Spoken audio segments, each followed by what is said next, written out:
it's Tiffany with Embrace Life Media, and we have Charlamagne the God here today. I'm so excited because I've just watched his journey, just starting from Wendy Williams to where he is now. So we have him. Thank you for taking the time out and interviewing with us. Thanks for having me. One thing I want to know for sure is, where did you get your name from? Because you created it, right? Nah, when I used to, you know, sell crack in the streets of Most Corner, South Carolina. Most Corner, South Carolina is a very small town. The population is less than 8,000 people, and like if I would have told some of the fiends my real name, they would have probably went and told my parents, like, oh, Larry's out there hustling. My name is Leonard Larry. My father's name is Larry. So if I'd be like, yo, my name is Larry, which everybody would call me, they'd be like, oh, that's Larry's son. So I used to call myself Charlie, because another attachment to that story is me and my dudes used to have this crew called the infamous Buddha Heads, and we all used to smoke mad weed, so we all had these weed-influenced monikers like Charlie Chronic, Matthew Marijuana, Ichabodism, whatever. Okay. So I was always Charlie Chronic. And then, you know, one day I was in night school and I was reading a history book about Charles the Great, well, Charlamagne, which is French for Charles the Great, and, you know, I was just like, yo, I'm gonna start calling myself Charlamagne. But, you know, instead of the Great, I started calling myself the God, because I was studying the 5% teachings of Islam at the time.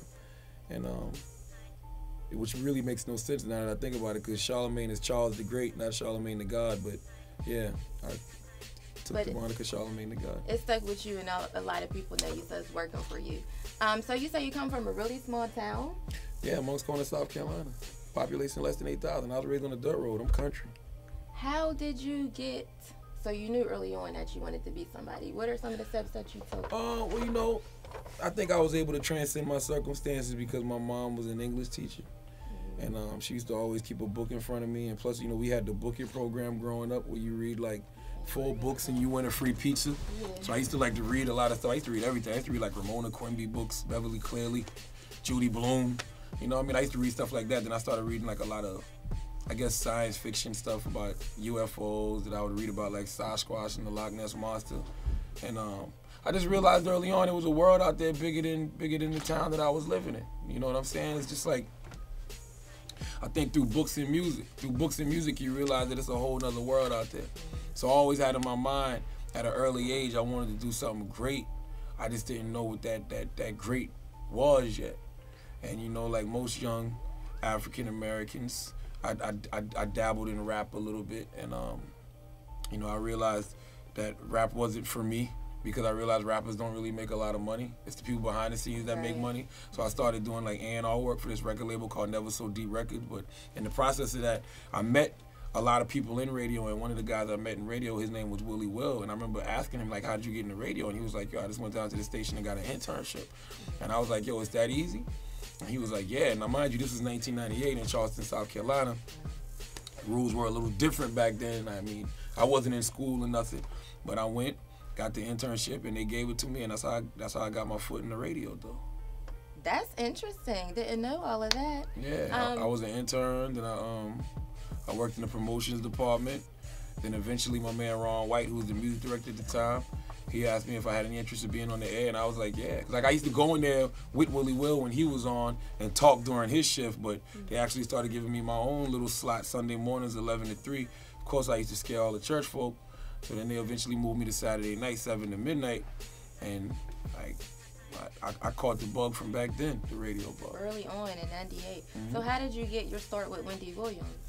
Well, I got with Wendy after actually working at 4 stations in South Carolina. You know what I'm saying? Thank God for the internet, because the internet, you know, I was taking like interviews I was doing in Columbia, South Carolina at the time, and posting them online, like the Buffy the Body interview, and you know, I just basically told Buffy, don't you want to be known for more than just your body? Don't you want to be known as Buffy the Brain? And like, I had a situation where I had T-Pain in there, and I made him sing live, and he was terrible, and I just told him he was, you know, whack, or as we said in the South, you were bonky, and Bun B. Like, I just had like a lot of good situations lined up for me. Like, those situations went viral, and then one time Bun B came in and he told me that when the exact date Pimp C was coming home, and nobody had ever known that. And I got to salute websites like allhiphop.com, because this was like 2004, You know, it wasn't a whole abundance of hip-hop sites like it is now. It was like allhiphop.com, SOHH, and a couple others. But Illseed from All Hip Hop and Chuck Creamore used to post my stuff. Like, you know, I remember Illseed posted my Buffy interview on the rumor section of All Hip Hop, and I remember Chuck Creamore posted the Bundy coming home in the news section. So it's like some of this stuff Wendy was reporting as news. Like, oh, Bun B was in Charleston, was in Columbia, South Carolina, and he told Charlamagne on, you know, the station, because I'm speeding a little bit, but the station that I was on in Columbia was also owned by Inner City Broadcasting, which also owned WBLS in New York, which was where Wendy was at. So Wendy was syndicated in Columbia, South Carolina, and she used to come on before me. And it's a funny story, but she used to come on before me in the afternoons. I used to come on after her. And I had met her and her husband because I used to have a promotional company, and she had put out an album, so we promoted the party, her album release party. So when she came to Columbia, it was all love, you know what I mean? I gave her, you know, we had drinks, weed, whatever. We had a rapport. But then when they started having her on in the afternoons, they actually moved her to 10 p.m. to 2 a.m. And I used to love listening to her show. So when they moved it, I'm like, damn, why they moving it so late? It was kind of just really hate on the radio station's part, but they just kept repeating the show. Like, they would repeat the same show over and over. So I remember picking up the phone and calling one of these other Kev, like, yo, Kev, man, they keep repeating the show over and over down here. And he was like, what? You know, and syndication was a big thing for them, so they wanted everything to be right. So Kev came down one weekend just to hear it for himself so he could really go bark on the people in New York, you know, and the powers that be. And, like, he was with me that whole weekend, man, and it was just love, you know what I'm saying? It was just like an instant connection. And, you know, they invited me to come up to a party because I had got, oh my God, it's a long story. It's a long story, but it's, you know, all right. When I was doing radio in Columbia, me and my man Bill Black used to do the night show together called the Hot Boys. And Bill Black, he left to go to Atlanta to be the APD. So when he left, everybody's like, okay, Charlamagne's gonna be doing the night show. But I had got into a situation with a club down there because this guy, the manager of the club, I got arrested for putting date rape drug in girls' drinks. So me, being the public servant that I am, I let everybody know about it, but not via the radio, via MySpace at the time. I put a link to his mugshot and what he got arrested for, and let it be. But they ended up demoting me one day a week because of that, because the guy sued me in the radio station. And even though he did what I said he did, because all I did was make it public knowledge, they still sued me. So long story short, I didn't get the night job. But when Wendy and Kev heard they had demoted me, they asked me to come up to New York for a party. So I came up to New York for the party, and while we was in the club, Wendy was like, yo, why don't you come on my show tomorrow? And I'm like, what? And he's like, yeah, come by. So next day came, nobody ever called me, so I just reached out to Kev. I said, yo, Kev, what's up? You know, Wendy said she wanted me to come by her show, blah, blah, blah. He was like, all right, yo, get down there. He gave me the address.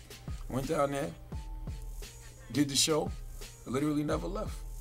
I was on her show for 20 minutes and literally never left.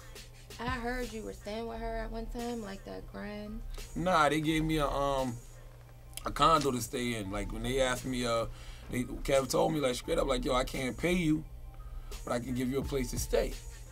You know, a lot of people nowadays, at the time, how old was I when that happened? I was 2005. I was 25.